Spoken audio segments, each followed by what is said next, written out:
কাছে গেছে, মা সঙ্গে নিয়ে কালকে এনে পৌঁছে দিচ্ছি, মা নিয়ে আবার চলে গেছে।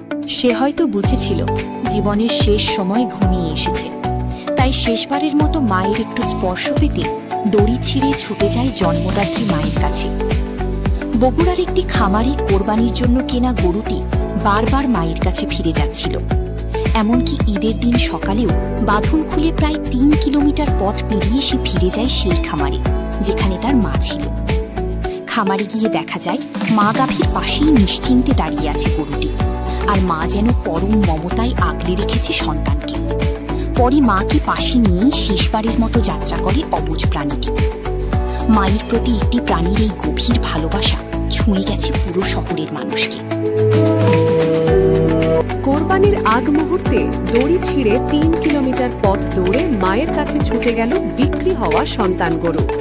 অবলা প্রাণীর এমন অকৃত্রিম ও গভীর মমত্ববোধের বিরল এক ঘটনার সাক্ষী হল বগুড়াবাসী। মানুষের হৃদয়ে যেমন সন্তানের প্রতি মায়ের এবং মায়ের প্রতি সন্তানের নারীর টান থাকে, প্রাণীকুলেও যে সেই একই আবেগের ধারা প্রবাহিত হয়, এই ঘটনাটি তারই এক অনন্য দৃষ্টান্ত হয়ে দাঁড়িয়েছে। বগুড়া শহরের সূত্রাপুর এলাকার বাসিন্দা আব্দুর রহমান ত্যাগের মহিমায় উদ্ভাসিত পবিত্র ঈদ উল আজহার কোরবানির জন্য একটি গরু ক্রয় করেছিলেন। গত ২৭শে মে রাতে গরুটিকে তার বাড়িতে নিয়ে আসার কথা ছিল। পরিকল্পনা অনুযায়ী তিনি যখন খামারে যান তখন এক বিচিত্র সমস্যার সম্মুখীন হন। সাধারণত গরু এক স্থান থেকে অন্য স্থানে নিতে খুব একটা বেগ পেতে হয় না, কিন্তু এই গরুটি কিছুতেই তার জন্মদাত্রী মাকে ছেড়ে আসতে চাইছিল না। দড়ি ধরে টানলে সে জেদ ধরে দাঁড়িয়ে থাকত, এমনকি তাকে কোনোভাবেই ট্র্যাকে বা পিকআপে তোলা সম্ভব হচ্ছিল না। এক পর্যায়ে সে মাটিতে শুয়ে পড়ে তার নীরব প্রতিবাদ জানায়। খামার মালিকের ভাষ্যমতে খামারে প্রায় ৫০টি গরু একসাথে লালন পালন করা হয়। এই গরুটি ছোটবেলা থেকেই তার মায়ের প্রতি ভীষণ অনুগত ছিল। শেষ পর্যন্ত উপায়ান্তর না দেখে খামার মালিক এক অভিনব পথ বেছে নেন। তিনি বিক্রি হওয়া গরুটির সাথে তার মা গাভীটিকেও ক্রেতার বাড়ির উদ্দেশ্যে হাঁটিয়ে নিয়ে রওনা হন। সন্তান যেন মায়ের সান্নিধ্য পেয়ে আশ্বস্ত হতে পারে, সেই লক্ষ্যেই এই ব্যবস্থা। মায়ের পাশাপাশি হেঁটে গরুটি শান্তভাবে সূত্রাপুরে ক্রেতার বাড়িতে এসে পৌঁছায়। সেখানে সন্তানকে রেখে মা গাভীটিকে আবার খামারে ফিরিয়ে নিয়ে যাওয়া হয়। কিন্তু মূল নাটকীয়তা আর আবেগের বহিঃপ্রকাশ ঘটে ঈদের দিন সকালে। ঘড়ির কাঁটায় তখন সকাল প্রায় ৯টা। চারদিকে কোরবানির প্রস্তুতি চলছে। ঠিক সেই মুহূর্তে এক অলৌকিক টানে গরুটির বাঁধন আলগা হয়ে যায়। দড়ি ছিঁড়ে সে উন্মত্তের মতো দৌড়াতে শুরু করে। তবে এই দৌড় বাঁচার জন্য কোনো ভীতি থেকে ছিল না, ছিল তার প্রিয় মাকে এক নজর দেখার তীব্র আকুতি।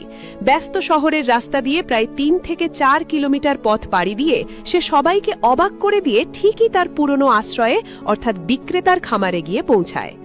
ক্রেতা আব্দুর রহমান ও তার সঙ্গীরা গরুটির পিছু পিছু ধাওয়া করেও তাকে আটকাতে পারেননি। অনেকক্ষণ খোঁজাখুঁজির পর যখন তারা মালতীনগর এলাকার সেই খামারে গিয়ে পৌঁছান, তখন সেখানে এক হৃদয় বিদারক দৃশ্য দেখতে পান। তারা দেখেন পালিয়ে আসা গরুটি তার মায়ের পাশে পরম নিশ্চিন্তে দাঁড়িয়ে আছে, আর মা গাভীটিও গভীর মমতায় তার সন্তানকে আগলে রেখেছে। দৃশ্যটি উপস্থিত সবার চোখেই অশ্রু এনে দেয়। ক্রেতা জানিয়েছেন গরুটিকে আবার ফিরিয়ে আনার চেষ্টা করা হলে সে আগের মতোই অনড় থাকে। মায়ের কোল ছেড়ে সে যেন কোথাও যেতে চায় না। অবলা পশুর এই নীরব ক্রান্দন আর ভালোবাসার টান দেখে খামার মালিক ও এলাকাবাসীরা আবেগপ্লুত হয়ে পড়েন। অবশেষে মানবিক দিক বিবেচনা করে আবারও মা গাভীটিকে সাথে নিয়ে গরুটিকে সূত্রাপুরে কোরবানির নির্দিষ্ট স্থানে ফিরিয়ে আনা হয়। মায়ের পাশে দাঁড়িয়ে সে যেন নিজের ভাগ্যকে শান্ত মনে মেনে নেয়। দুপুরের দিকে এক অত্যন্ত আবেগঘন পরিবেশের মধ্য দিয়ে কোরবানির আনুষ্ঠানিকতা সম্পন্ন করা হয়। প্রত্যক্ষদর্শীরা জানান কোরবানির আগ মুহূর্তেও গরুটির চোখে জল ছিল, যা তার নারীর টানেরই বহিঃপ্রকাশ। এই ঘটনাটি সামাজিক যোগাযোগ মাধ্যমেও ব্যাপক সাড়া ফেলেছে। বগুড়ার স্থানীয় বাসিন্দারা জানিয়েছেন তারা আগে কখনো পশুর মধ্যে এমন অদম্য ভালোবাসার নজির দেখেননি। মা ও সন্তানের এই বিচ্ছেদের করুণ দৃশ্য এলাকার মানুষের হৃদয়ে দীর্ঘকাল এক বিষাদময় স্মৃতি হয়ে থাকবে।